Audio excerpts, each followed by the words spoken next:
What's up guys? So yun nga no, kukwentuhan ko kayo ng mga nangyari sa Traders Fair. Grabe, sobrang amazing event ng Traders Fair. Actually, that is my first time na matandang Traders Fair sa EDSA Shangri-La no.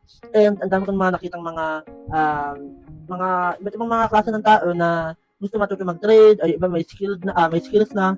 So, ang dami mga freebies ng mga iba-ibang mga broker doon.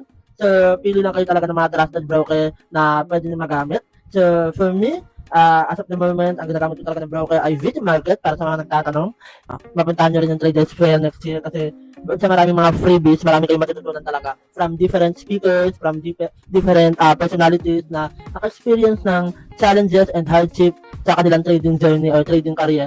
So, ang dami doon mga nalubog sa losses, ganyan, ang tagal bago naging profitable, tapos yung mga iba, sinashare nila yung mga strategy na mayroon sila or yung trading psychology na nag-work sa kanila. So, maganda ma-attend ng Traders Fair kasi doon mo rin makikita yung mga iba't ibang mga quality people na, alam mo yun, meron ng work, mataas na yung position nila sa work, may mga businesses na sila, and yet nagtatrading pa rin sila. So, totoo nga talaga yung sinasabi ng mga iba na ang mga mayaman, lalong yung mayaman, kasi bakit, no? Sila lang kasi yung nakakita ng opportunity, and pag nakita nila, minamaximize nila kagad. Marami kasi sa mga tao, kapag nakita ng opportunity, pinagdududahan pa nila, or nag-hesitant, or takot sila mag-take ng risk, di ba? Pero itong mga mayayaman na to, sila yung sunggab ng sunggab. Kaya next time, kita tayo sa mga Traders Fair, and aside from that, ang dami namin na-meet ng mga interested mag-join sa community namin sa Ignite kasi sobrang dami namin pumunta mga Ignite community. Actually, kulang pa kami doon pero yun, ang dami nagka-interest kasi mga na-associate kami ng Ignite doon.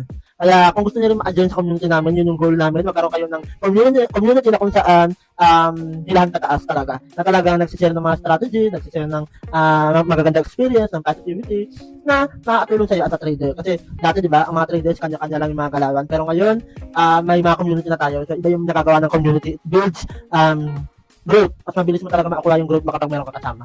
Yun lang.